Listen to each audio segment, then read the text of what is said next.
Thank you for joining me today. We are doing conflict coaching with Dr. Chris. Facts about conflict. Are you ready? So, here is a statement that I heard at a presentation when I was in graduate school studying conflict analysis and resolution. That's what I got my PhD in. Oh, let's just bathe in this statement for a minute. Conflict is the arrow pointing to what we need to learn the most. That was by Kenneth Clow. Conflict is the arrow pointing to what we need to learn the most. Oh, what is that telling you?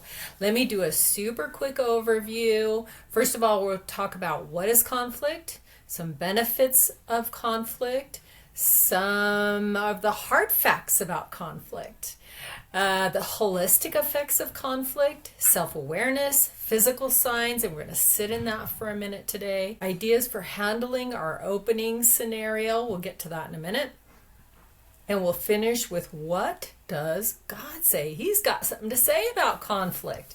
You guys, conflict can be sneaky. So let's say we're with a friend and we're telling a story about solving a family problem.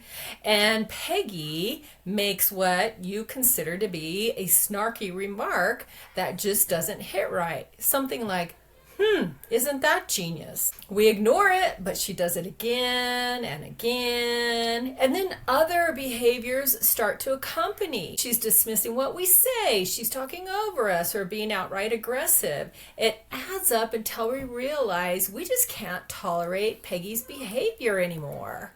So what do you do? So let's talk about some things that are commonly done or ways people handle conflict. So some people will just move away. They're just out. I'm done. Some will confront. Some will give it back just the way they got it. Responses are really subjective depending on your personality, my personality. So avoiders, let's talk about those avoiders. They move away. They may ghost the person until the relationship dissolves. Have you ever heard or seen or done that? Confronters, especially if they're aggressive, will fracture trust and the chances of collaboration. And retaliators can make it stop in the short term, but they often make matters worse in the long term. What is conflict? Let's get into some definitions and ideas. So first of all, it's incompatible goals. In our scenario, communication goals were incompatible, right? Peggy was communicating in a way that we didn't appreciate.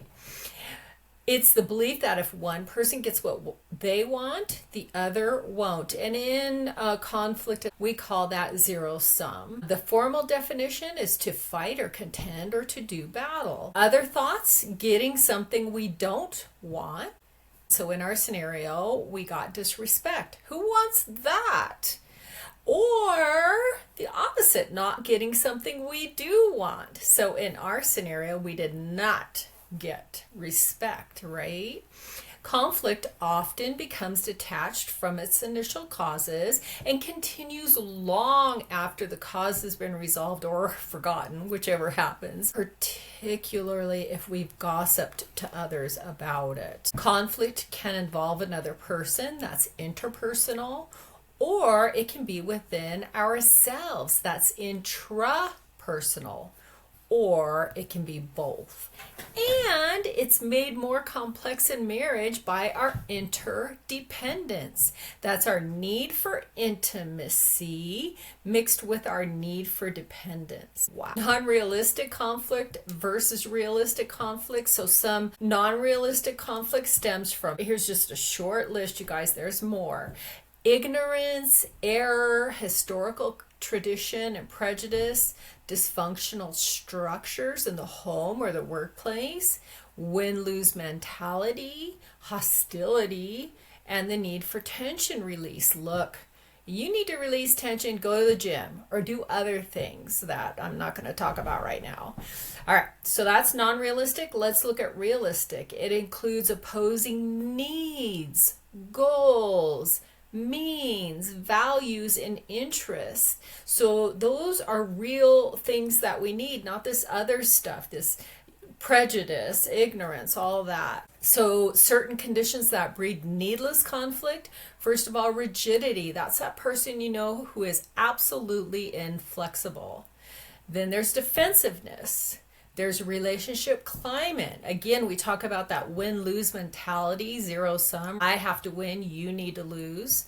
Another thing, unclear rules, policies, and procedures. That could be in the home or in the workplace. Change and methods for introducing it. Look, people don't like change. I don't know why we don't get used to it and just let ourselves know we're gonna have change, because we're gonna. Then there's poor means for settling conflict, which just kind of perpetuates the conflict cycle.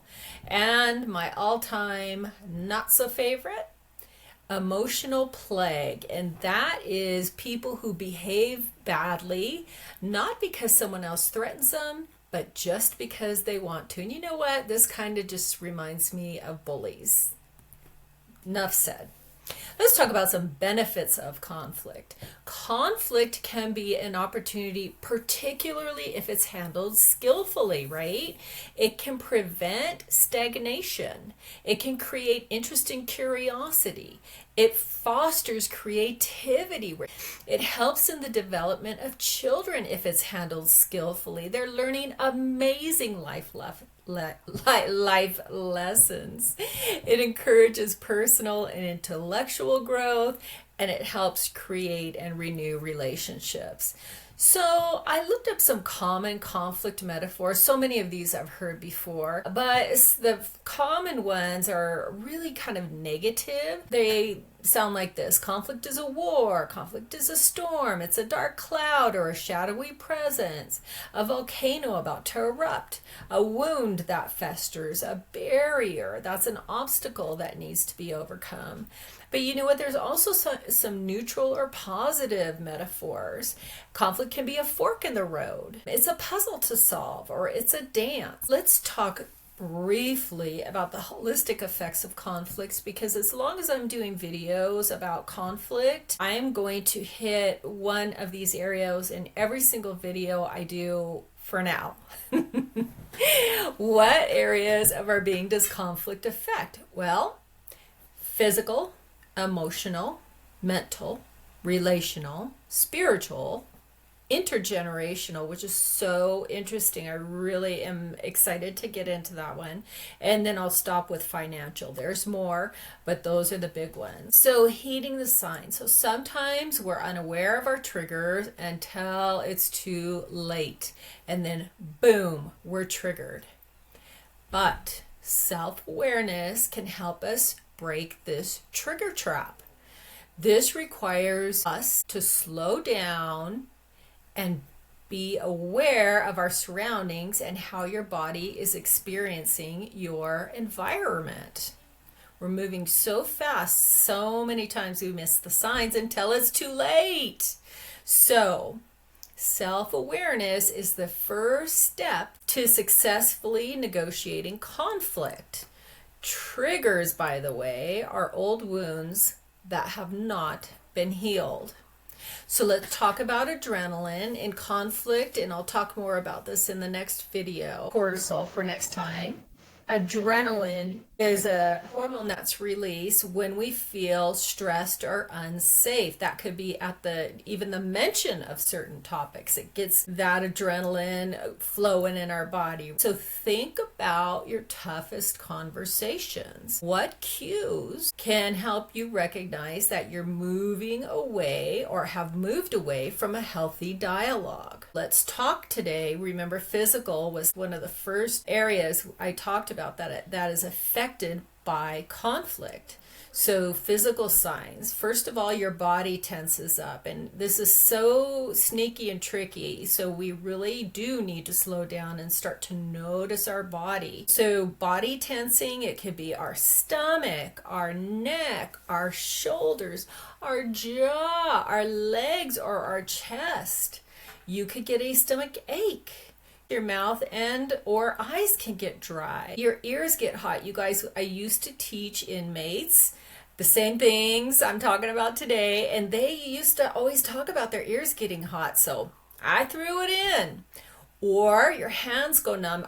Or you tell me, what other signs do you get? So pay attention to your body. We're going to do an exercise, and what I want you to do is I just want you to close your eyes if you're comfortable doing that. I'm going to mention some topics, and I want you to pay attention to how your body feels. You don't have to close your eyes if you don't want to, but here I go.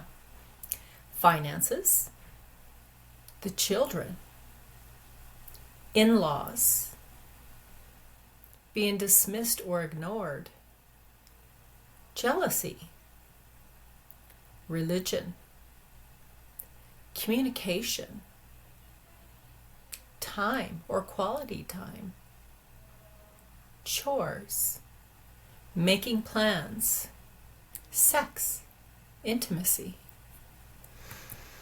So let's debrief. What did you notice? How did the words make you feel? Where in the past does that come from? So spend some time noticing your reactions to various stimuli. We're looking for patterns in ourselves. Start where you typically have conflict. Notice how your body is feeling. So if we can get a handle on that, we can create efforts and techniques to stop it. So let's go back to our opening scenario with Peggy behaving badly. How? Remember, isn't that genius? There's a lot of ways to handle bad behavior. So I've already discussed some common reactions. Remember that avoidance, that confrontation, that retaliation. Those are for sure ways to handle it, but it may not get you the outcomes you really want, because what you really want is unity with others. So remember, you're starting with self-awareness. How does this make me feel? Then, if you're calm, consider moving to understanding and curiosity. First of all, understand that bad behavior, Peggy's in this case, typically comes from unresolved pain. Okay, so we're building a little bit of empathy for her. I know it's hard. She behaved badly, but we're okay. We can do this. Next, become curious and inquire. Peggy, what did you mean by that? Or, I'm not sure how to respond to that. So notice how, because I was calm, and if you're not calm, don't do this. Wait till you are calm.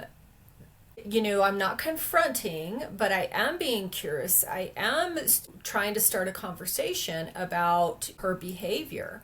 So if done calmly and not reactively or aggressively, this can start a really good conversation.